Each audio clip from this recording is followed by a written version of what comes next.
originally because I was working for corporate, right? So I was working for corporate. I got promoted 4 times in 4 years. I had moved to 4 different states. And so when I moved to LA, I always wanted to move to LA. So I said, when I move there, I'm not leaving.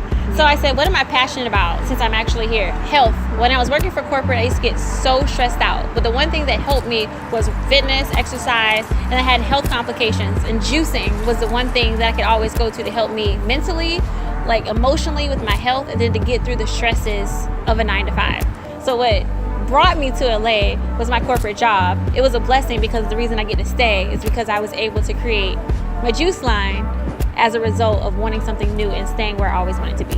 My passion is seeing people transform. Like I could say, like it's health and it's fitness and it's, wellness and it's music. That's how I like to do it.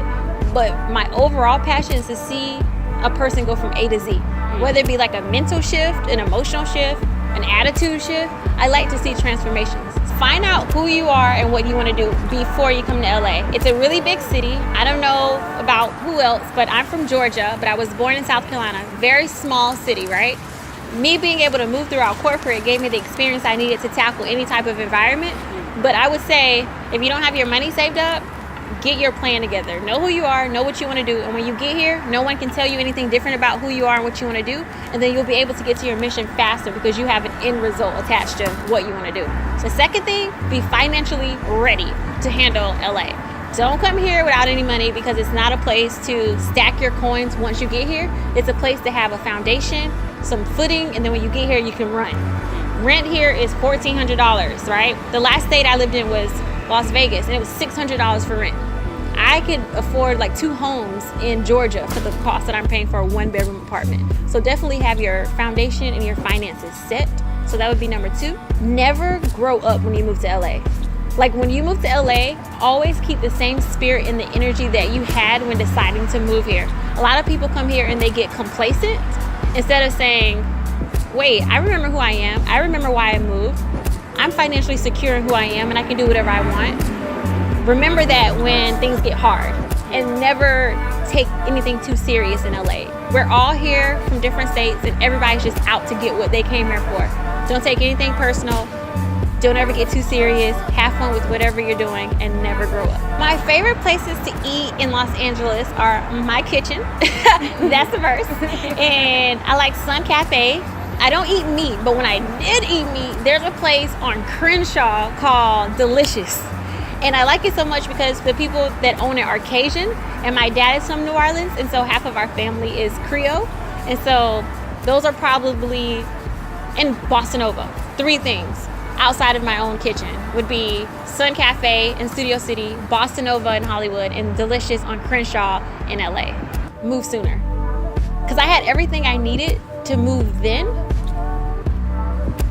but I took the traditional college route, I took the traditional corporate route, and that was okay. I'm the oldest of 10, so I did it so they could see an example of moving out of state, so they can see an example of getting a job, making a bunch of money, and being able to fly your family wherever you want.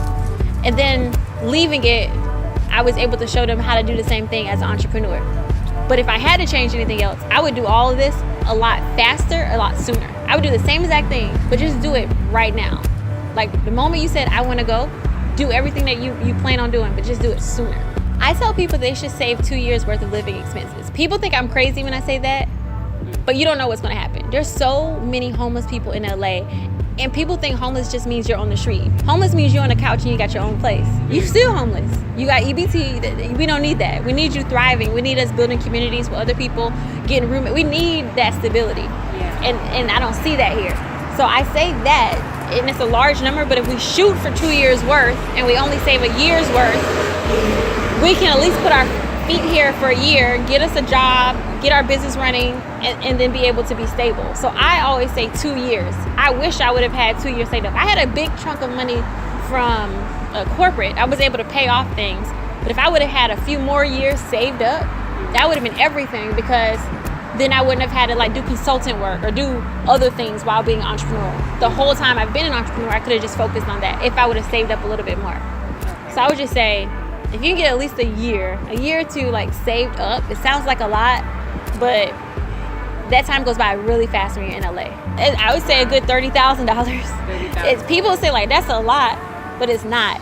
Right now, after this interview, I'm going to Korea. We subleased our apartment. We leased my boyfriend's car. I sold my car because I want to enter 2018 owing no one anything, and I want to have a minimalist approach to life. Yeah. So if I can go into 2018, I own everything I do. Every dollar that I get with no expenses goes directly to me.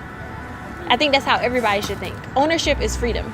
So sounds like a lot, but it's not. Save your money, own everything that you have. Your car, everything should be yours.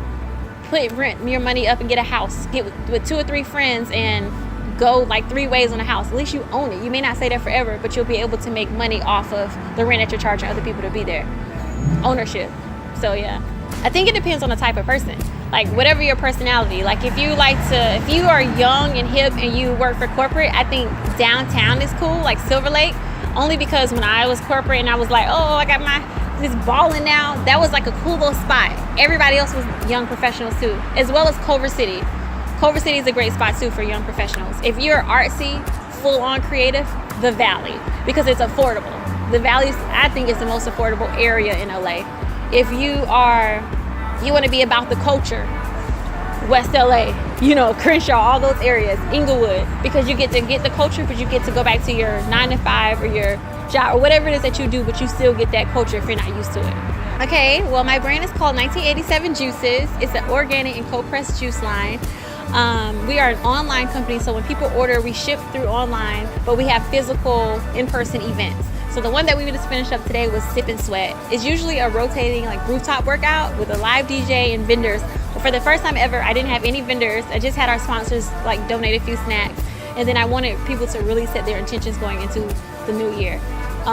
We partnered with SoulCycle this year, which was really exciting. They sponsor all of our free rides for our staff and for our customers. Organic cold pressed juice line. Every flavor, we have 8 signature flavors, is inspired by a song. So when a person subscribes to our website, they get a free recipe and a free music playlist, which is dope. And then they use that playlist in the gym, and then they also hear it when they come to a Sip and Sweat. Yeah.